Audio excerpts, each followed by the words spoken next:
नमस्कार दोस्तों, कैसे आप सब। मैं हूं आपका दोस्त संतोष और आप देख रहे हैं संतु मोटिवेशनल स्टोरीज। दोस्तों, कुछ भी शुरू करने से पहले मैं आप सबसे रिक्वेस्ट करना चाहूँगा कि जो भी मेरी वीडियो पहली बार देख रहे हैं तो हमारे चैनल को सब्सक्राइब कर दें, हमारे वीडियो को लाइक करें, अपने दोस्तों और फ्रेंड के साथ वीडियो को शेयर करें। चलिए शुरू करते हैं बिना टाइम पास किए हुए। गणित के जादूगर कहे जाने वाले श्रीनिवास रामानुजन एक ऐसे महान गणितज्ञ थे जिन्होंने महज 12 साल की उम्र में ही त्रिकोणमिति में महारत हासिल कर ली थी। रामानुजन ऐसे महान गणितज्ञ थे जिन्होंने भारत में अंग्रेजी शासनकाल के दौरान विश्व में भारत का परचम लहराया था। उन्होंने महज 12 साल की उम्र में ही त्रिकोणमिति में महारत हासिल कर ली थी और खुद से बिना किसी सहायता के कई थ्योरम को भी विकसित किया था। आइए जानते हैं भारत के महान गणितज्ञ की जीवनी, शिक्षा और उपलब्धियाँ। आपको बता दूं, गणित के जादूगर कहे जाने वाले श्रीनिवास रामानुजन का जन्म 22 दिसंबर साल 1887 में तमिलनाडु के ईरोड गांव में हुआ था। उनका बचपन अन्य बच्चों जैसा सामान्य नहीं था। वह 3 साल की उम्र तक बोल नहीं पाए थे, लेकिन वह अपनी प्रतिभा के धनी थे। महान गणितज्ञ की पढ़ाई तमिल भाषा में हुई थी। हालांकि शुरू में पढ़ाई में उनका मन नहीं लगता था, लेकिन आगे जाकर प्राइमरी परीक्षा में उन्होंने पूरे जिले में प्रथम स्थान प्राप्त किया था।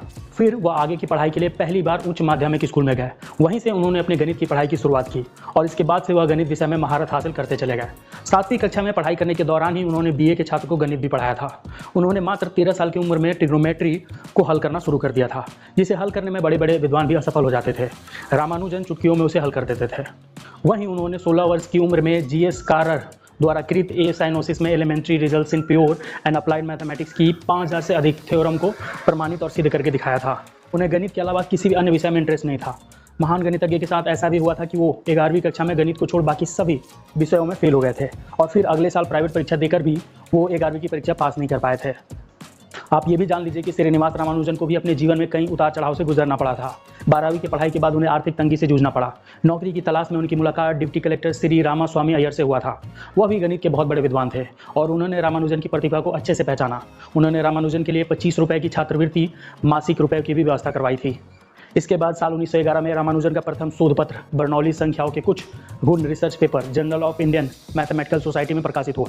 इसी बीच लेटर के जरिए रामानुजन ने कुछ फॉर्मूले कैम्ब्रिज यूनिवर्सिटी के प्रोफेसर जीएच हार्डी को भी भेजे थे। हार्डी रामानुजन से इतने प्रभावित हो गए कि उन्होंने तुरंत रामानुजन को लंदन बुलाने के लिए आमंत्रित कर लिया। हार्डी ने गणितज्ञों की योग्यता जांचने के लिए 0 से 100 अंक तक का एक पैमाना बनाया। इस परीक्षा में हार्डी ने खुद को 25 अंक दिए, महान गणितज्ञ डेविड गिलबर्ट को 80 और रामानुजन को 100 अंक दिए। इसलिए हार्डी ने रामानुजन को दुनिया का महान गणितज्ञ भी कहा। रामानुजन हार्डी के मेंटोर बने। दोनों ने मिलकर गणित की कई रिसर्च पेपर पब्लिश किए। 1729 नंबर हार्डी रामानुजन नंबर के रूप में काफ़ी प्रसिद्ध है। उनके रिसर्च को अंग्रेजों ने भी बहुत सम्मान दिया था। वहीं रामानुजन की उपलब्धियों की बात करें तो साल 1917 में उन्हें लंदन मैथमेटिकल सोसाइटी के लिए भी चुना गया।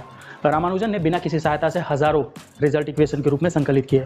कई पूरी तरह से मौलिक थे, जैसे कि Ramanujan prime, Ramanujan theta function, विभाजन सूत्र, मॉक थीटा फंक्शन। उन्होंने डाइवर्जेंट सीरीज पर भी अपना सिद्धांत किया। आपको बता दूं, रामानुजन ने Riemann series, the elliptic integrals, hypergeometric series और जटा फंक्शन के इक्वेशन पर भी काम किया था। महान गणितज्ञ ने अपने पूरे जीवन में करीब 3900 थ्योरम तैयार किए। साल 1918 में महान गणितज्ञ को एलिप्टिक फंक्शंस और संख्याओं के सिद्धांत पर अपने रिसर्च के लिए रॉयल सोसाइटी का फेलो भी चुना गया।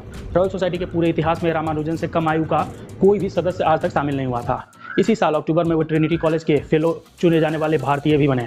इसके बाद रामानुजन 1919 में भारत लौट आए। रामानुजन को टीबी की बीमारी होने के कारण 1919 में भारत लौटना पड़ा। दिन पर दिन उनका स्वास्थ्य और खराब होता चला गया, लेकिन इसी दौरान रामानुजन ने मॉक थीटा फंक्शन पर एक उच्च स्तरीय शोध पत्र भी लिखा था, जिसका उपयोग गणित के साथ साथ चिकित्सा विज्ञान में भी कैंसर को समझने के लिए किया जाता है, जो कि अपने आप में एक बहुत बड़ी बात थी। बीमारी के चलते 33 साल की उम्र में 26 अप्रैल 1920 को उन्होंने कुंभकोणम में अपनी अंतिम सांस ली थी। श्रीनिवास रामानुजन की जीवनी the man who new infinity 1991 में प्रकाशित हुई थी। 2015 में इसी पर आधारित film the man who new infinity release हुई थी।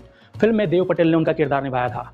रामानुजन के बनाए हुए ढेरों ऐसे थ्योरम हैं जो आज भी किसी पहेली से कम नहीं है, इसीलिए उन्हें आज भी गणित के जादूगर के रूप में जाना जाता है। तो दोस्तों, ये थी पूरी कहानी श्रीनिवास रामानुजन को एक आम लड़के से मैथ्स के जादूगर बनने तक की कहानी। आई होप आप सबको पसंद आई होगी। मिलते हैं अगले वीडियो में, तब तक के लिए अपने और अपनी फैमिली का ख्याल रखें।